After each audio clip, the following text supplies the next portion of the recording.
A case of mistaken identity. On the left, the South Miami-Dade man who spent more than a month in jail before DNA exonerated him in the kidnapping and rape of a teen girl. The man on the right is who police now say is really responsible for the crime. Good evening, everyone. I'm Juwan Strader. And I'm Jackie Nesbro. The felony charges officially dropped today as police arrested who they say is the true criminal. NBC 6 reporter Steve Litz joins us live now from Miami with more. Steve. And hi, Juwan. You know, it takes DNA test results, sometimes several weeks, to come back from the crime lab. And so in this case, a man spent 42 days in jail. Prosecutors wouldn't let him out until those test results prove him innocent. It's the tale of two suspects, Miguel Bustos, currently charged with sexual battery, and Miguel Macias, who had his sexual assault charges dropped today. The judge had these words for Macias. I apologize for what happened to you, sir. Macias's lawyer aimed his words at the assistant state attorney. The prosecutor, Cristina Cabrera, in this case told me that the identification process consisted of the victim going on Facebook and saying, "That's the person who raped me." Nothing more than that. Macias talked about his relatives visiting him in jail.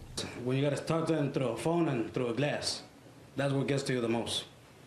That's when you know that, especially when you know the charges are faced in time in jail, like life, it really hurts. Veteran prosecutor Kathleen Hogue told me testimony from one witness plus evidence were strong enough to charge and hold Macias for 42 days. But as soon as we found out, we did what we had to do and we released him. This happens all the time. Okay, this is not the first time it's happened and it won't be the last.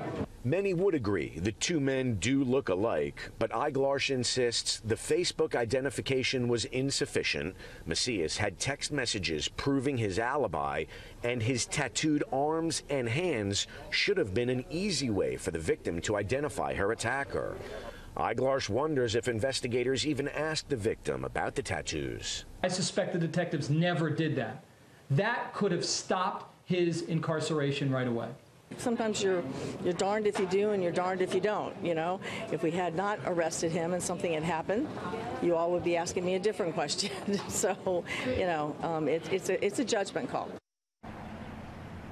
So the suspect, Miguel Bustos, is in the Miami-Dade County Jail being held on no bond. He faces several felonies. Meantime, the former suspect, Miguel Macias, is likely with his family tonight, enjoying his freedom. Live in Miami, I'm Steve Litz, NBC 6 South Florida.